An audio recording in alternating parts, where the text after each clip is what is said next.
Allah. Tó bá gbà fún ibi tí wọ́n lọ, ọ padà lẹni tí wọ́n lọ lọ́kùlọ̀. Àlàyé àṣìláfi ríbi wọ́n lọ ìlera rẹ̀.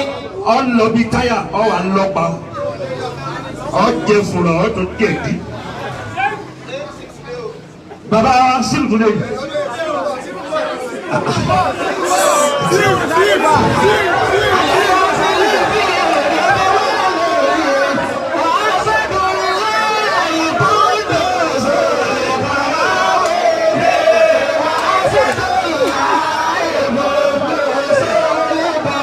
Sanu baba Sefu. Wallahi wọ́n tẹ̀lé yín o.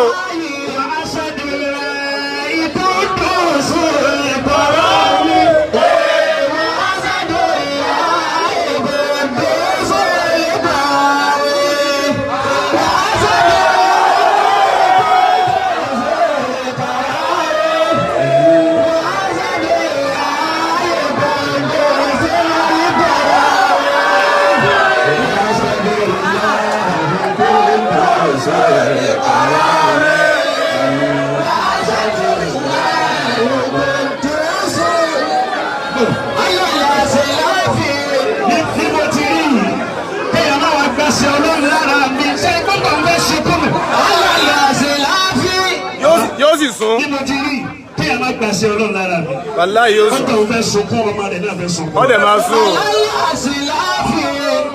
Torí táwọn ènìyàn Ọlọ́run lọ ni mí. Baba Sefu. Bí mo ti wà yìí bàbá. Èmi náà máa ń fojú fún ọ̀pọ̀lọpọ̀ nǹkan. La ilaha illallah. Mo ní sẹ̀rí àlọ́wọ́ tó ya wèrè tí mo lè dáhùn. Kọ̀díyà tó gbádùn. Kàyà mú tẹ̀ kí mú kọ́. Èmi ọmọ inú. Yà mú tẹ̀ jáàmù lẹ́mí. Ó jà. Kí ni kí wọ́n gbé ọ báyìí? Kí wọ́n gbé ọ báyìí? Tó a jáàmù. Olúwo kìí síbi kan wọ̀ ní ilé ọmọ. Ọjà àmọ̀nà. Bàbá wa ní bọ̀rọ̀. Mínísítà kankan ló wá mi lọ yìí. Àwọn ẹgbẹ́ mínísítà kan ní.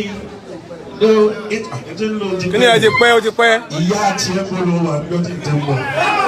Ìyá rẹ̀ àti bàbá rẹ̀ jọ òkú àwọn wà nígbà tẹ́lẹ̀tẹ́.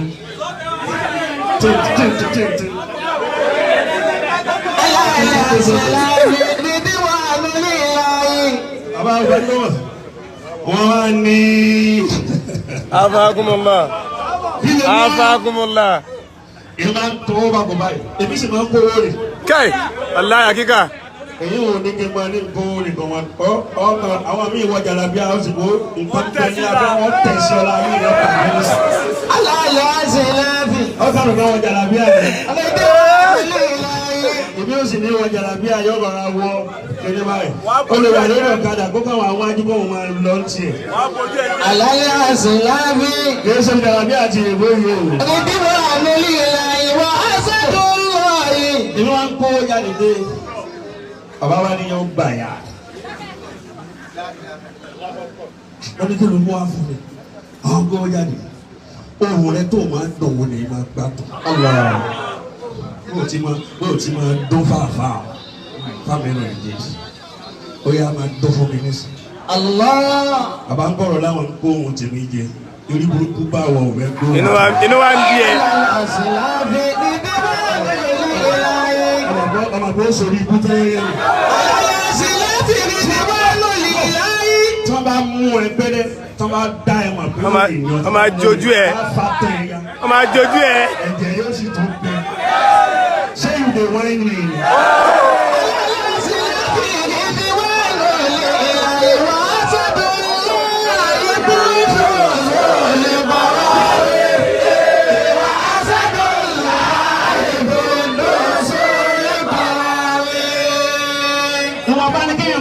Àwọn kan bẹ̀rẹ̀ bá sọ̀rọ̀ fún wọn lórí ibú ni wọ́n wò ní wọn yìí. Allah.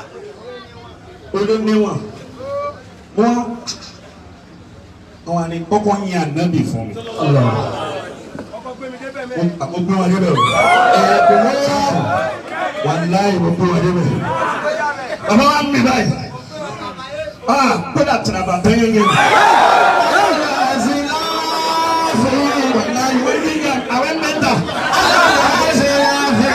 Ẹ̀kọ́ mọ̀ tẹ̀lé bọ́ọ̀lù ti ń yẹn yẹn.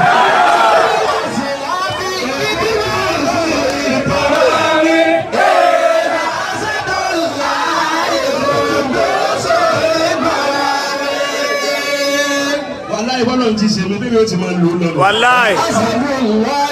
Wọ́n lórí burúkú máa bá ẹ kiri.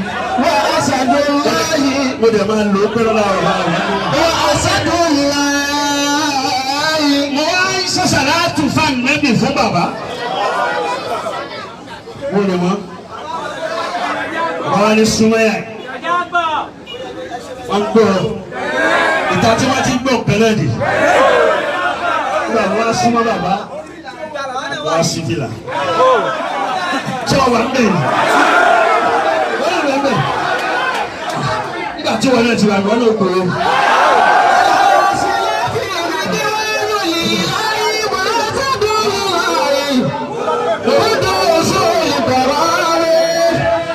Bàbá wa ní kọ̀rọ̀, wọ́n ṣàdúrà fún mi.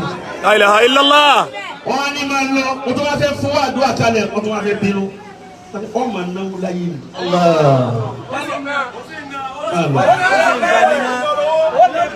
wá ń lọ, bàbá àgbà ń dọ́wọ̀n.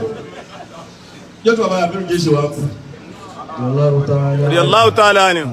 Àwa ṣe jọ́mẹ́jọ tán, àbá wa ránṣẹ́ pè ní. Wọ́n á yọjú sí wọn lókè mí. Ngbà mo wá dọ́dọ̀ wọn níjọ́ náà.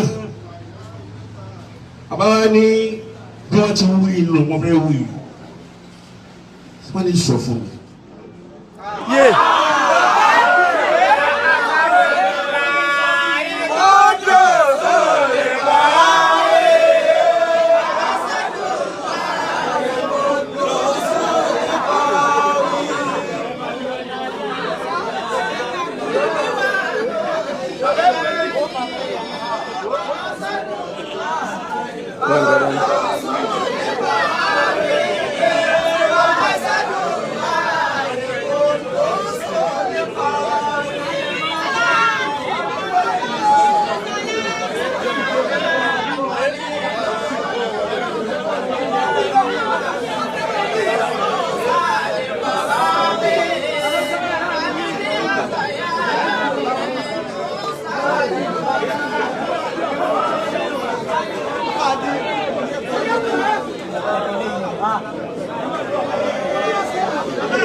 The generator was off, so we soon on it now.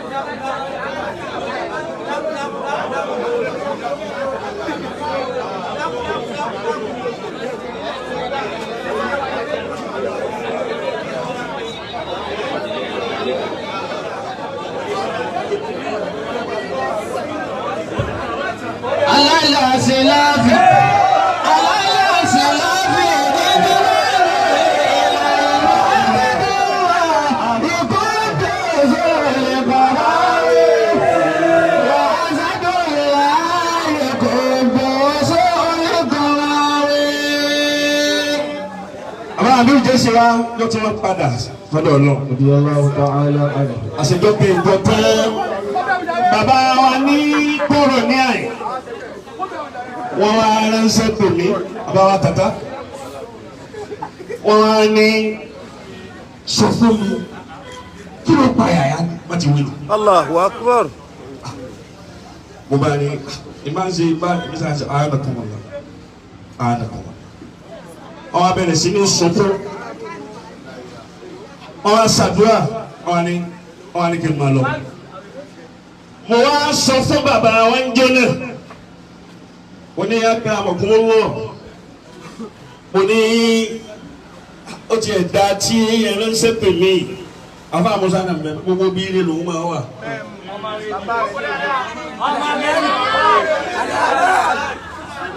síbẹ̀ síbi yìí àwọn ẹgbẹ́ lè bá wé ibùdó lè bá wé sókè ní àpẹẹrẹ wọ́n bẹ ní àkàyà wọ́n lè bá wé wọ́n bí àkàyà wọ́n sọ lè bá wé. wọ́n ní èmi náà ti fẹ́ yọjú sí yín tẹ́lẹ̀ ọ̀kọ́ ìbò lè ká láfi. ntọ́wù ní bí bàbá mi rò jésì ti kú yìí ohun mi kí n relocate. kí n tẹ̀síwájú. mo fẹ́ wò nílùú yìí torí gbogbo nǹkan ti ẹ̀ sún mi. Allahu Akbar. nígbà náà mo ní mo fẹ́ travel bóyá kí n máa lọ sí Amẹ́ríkà èmi àti family mi nígbà yẹn. bàbá wa ní kọ́ rahmatulahi alayhi wa sallam. àmín. ẹ dákun sàmì dáadáa. alálàsíláfi bíbí wà lórí ìlàyé. ṣe rí àwọn àgbàlagbà tí wọ́n máa ń dàgbà tí wọ́n máa ń dà nǹkan rúbà nǹkan jẹ́ láti kékeré ló ti bẹ̀rẹ̀. gbogbo ọmọ òfò tí ń bá ti ń ba nǹkan jẹ́ láti kékeré tí ó gbé dàgbà lẹ́nu. òun náà ṣe rí orí ibú tí ó tún wá ya wèrè gan. alálàsíláfi. man shabba ala shay'in. shabba alayhi. wà á mẹ́ta eléyìí. mata alayhi. ọmọ mata alayhi ló ń fa alayhi. alálàsíláfi bíbí wà lórí ìlàyé. bàbá wa máa ń lọ bàbá wa wọ́n wá ní yóò gbà yá rẹ̀. yóò bá yá mi ọdún di méjì. ó lọ bí kan wọ́n ní wọ́n mi kú ọmọ èkó nílé yìí o ó fẹ́ máa sá ló lọ sá lọ ọmọ pé bọ́ọ̀ bá ti sá tó lọ wọn ni ojú àṣírí yàyà lọ. wọ́n ti ní jọ. Allahu Akbar. ìwọ àwọn òbí èmi tẹ́mi ò máa ń tán fatari sí ìmọ̀ ogun ìmọ̀ kankan ẹni tó ní gbogbo nǹkan náà ni ó ti lọ yìí nígbà yẹn. alálàsíláfi. bẹ́ẹ̀ ni ìkọ́lùbọ̀lù báyìí wọ́n ní òní lọ́bì kankan ibi tó fẹ́ lọ yẹn ọmọ lọ ọmọ jáde ọmọ wọlé ni kìí ṣe kó àlọ́ jókòó síbi kan orí àdúgbò làwọn tí wọ́n yìí ni. alálàsíláfi bíbí wà lórí ìlàyé. èmi ò sì mọ ní tí àwọn rí ń yọ náà wọ́n bá ní tó bá dùn tó la tó padà wá Allahu Akbar. wọ́n ní kí n sa òkúta méje méje ọ̀nà méje wá 7 méje wọ́n ní kí n sa òkúta 21 akọ wọ́n ní kí n sa lọ́nà mẹ́ta wá ẹ̀sùn. mo wá dé níjọ́ kẹta àbá bísí wọn yọjú sí mi wọ́n ní kí n tó padà wá níjọ́ kejì wọ́n ní kí n tó padà wá níjọ́ kẹta wọ́n ní kí n tó padà wá ó sì lọ́ọ́ nìkan tí mo fẹ́ gbowó kan lọ́wọ́ rẹ̀ lẹ́kọ̀ọ́ nígbà náà ó wá dijọ́ tí bàbá wa rí ibi gangan wọ́n kàn wí nǹkan kan sí mi létí báyìí wọ́n sì wí nǹkan sínú òkúta náà àwọn ni lọ́ọ́ sí báyìí lọ́ọ́ sí báyìí lọ́ọ́ sí báyìí. lọ́ọ́ sí báyìí.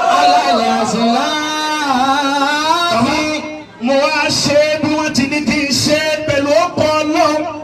Allahu Akbar. Olùkọ́ Ọlọ́run. Ìtí mo wá rí tí ó yà mí lẹ́nu mẹ́ni pé báwọn ti wí fún mi pé n gbọ́dọ̀ travel yẹn. Òun náà ni bàbá wa Sharafaddin Ajara làwọn náà sọ fún mi. Ó sì ríra wọn. Wọ́n á dúró láti ìgbà náà títí dìsí. Ó dẹ̀ ń dà. Ó ń dà o. Alhamdulillahi. Kọ́dà yín ń zẹ̀. Alhamdulillahi. Kọ́dà ó lọ fà. Èyí wọn làwọn kan rí ni wọ́n fẹ́ kú. Èyí wọn làwọn kan rí ni ayé wọn fẹ́ bàjẹ́. Sẹ́mi mo ṣe ra mi báyìí ní àbọ̀lọ̀. Mo tọ́ mo ṣe ra mi báyìí. Ẹni tí ò bá sì ti gbà tí ń tọ́lọ̀ ń ṣe yóò máa dààmú ni. Tó bá dàbí pórí láàárọ̀ yóò padà sọ fọ́lọ́ sàn àkàlẹ̀. Kò sí tó fẹ́ fi kú. Inna Allaha la yudi'u. Bàbá wa ní kọ̀rọ̀ àtàwọn bàbá wa nílé kọ̀rọ̀ wọ́n wá jẹ́ ní ire àbí mo jẹ́ ní ire. Àlàyé àti yáfì. Bí àrọ́mọdọ́mọ wá pè mí lónìí. Àrọ́mọdọ́mọ wá pè mí lónìí. Tí ṣẹṣẹ Musa. Ní ìláyé. Àṣì ipò tọ̀rẹ́ ni. Rídíwà lórí ìláyé. Nínú tí àwọn èèyàn nílẹ̀ yìí tí wọ́n kì í fẹ́ ṣe gbogbo ọmọ ilé ńlá kò ní lọ tún lọ ọmọ lọ bá ọmọ ilé ńlá mi. Kó tó wá tẹ̀. Kó tó wá lóun fẹ́ tẹ̀. Ká tó wá sọ pé yọ tẹ̀ fọmọ ilé ńlá mi. Bàbá kì í sábà ṣẹlẹ̀ wọ́n fi kí ní òbí gbogbo wa lẹ́yìn rẹ̀. Àjọ ní bíbí ni. Ẹ wá wo bí Ṣéhù Musa ó ti dúró. Hayyakumullah. Ó wá fẹ́ràn mi púpọ̀. Ìfẹ́ tèmi kọ́ ní wo ìfẹ́ bàbá àná ọ̀nà ẹ̀. Àlàyé àṣìláàfì rídíwà lórí ilẹ̀ ìwọ Asadullahi. Mo wá kánù ní jẹrin jẹta. Kódà lánàá mo wà lábùjá àná mo dé látàbùjá. Kí n mọ̀ wá dá Ṣéhù Musa lóhùn lónìí. Ayọ̀mọ̀ ẹlòmíràn wá rò pé kí ni Musa wá lè sàláàtì. Tí sì ń tẹ̀lé mi. Láwa rí níbi òde rẹ̀ wọ́n ṣeun. Ìsì ń tẹ̀lé láàrin bí òde rẹ̀ wọ́n. Ṣé ẹ mọ̀ pé ìdójútì ńlá nìyẹn òun ni? Ọlọ́run òṣìṣẹ́ mi lẹ́ni tí máa ba tèèyàn jẹ́. Ẹlòmíì ọ̀rọ̀ lásán ni ó fi bàtàrà rẹ̀ jẹ́ bí ìsọkúsọ. Mo wá dá Ṣéhù Musa lóhùn. Bàbá kọ̀rọ̀ àná ni mo dá lóhùn. Nígbà Ṣéhù Musa, àṣẹ Ṣéhù Musa ìgbóná púpọ̀. Kòjọ́ bí tí ń tábí ẹja sápò yìí. Nígbà tí ó tún wá gbé wa débẹ̀ tó yẹn lè sàláàtì. Ọmọ bàbá wa Khalifa sàláàtì tòní. Ṣé ìwúlọ́ wa tó ń lọ tọ̀ síbẹ̀?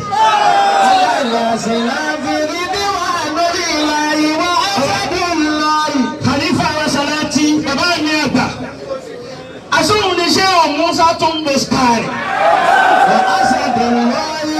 Èmi ò tètè mà.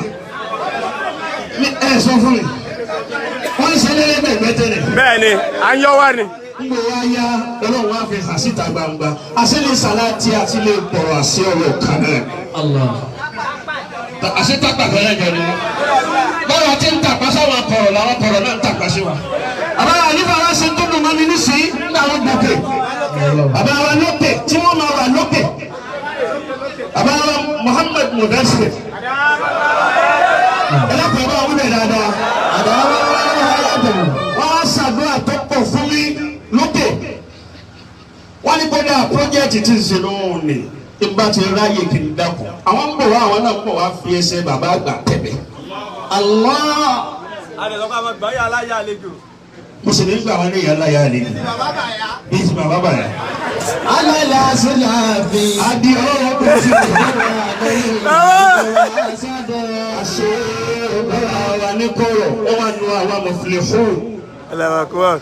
àti gbogbo àwọn bàbá wa tí wọ́n sùn nílé Pọ̀rọ̀dísì àwọn bàbá ń sọ pé ulaika ala huda min rabbihim wa ulaika alif lam mim dhalika al-kitabu la rayba fihi hudan lil-muttaqin alladhina yu'minuna bil-ghaybi wa yuqimuna as-salata ومما رزقناهم ينفقون والذين يؤمنون بما أنزل إليك وما أنزل من قبلك وبالآخرة هم يؤمنون أولئك على هدى من ربهم وأولئك هم àṣẹ gbogbo tẹ́lẹ̀ kọ̀ọ̀kan wa náà bá ṣe à ń dì ní wọ́n padà tú lójú wa àti lẹ́yìn wa ìtí wọ́n dì tí bàbá àná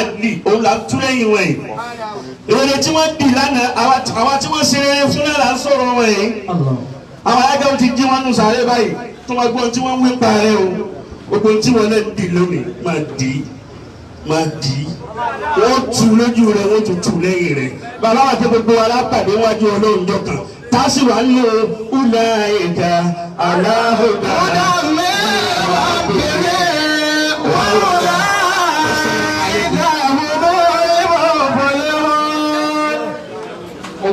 kíláni sùúrù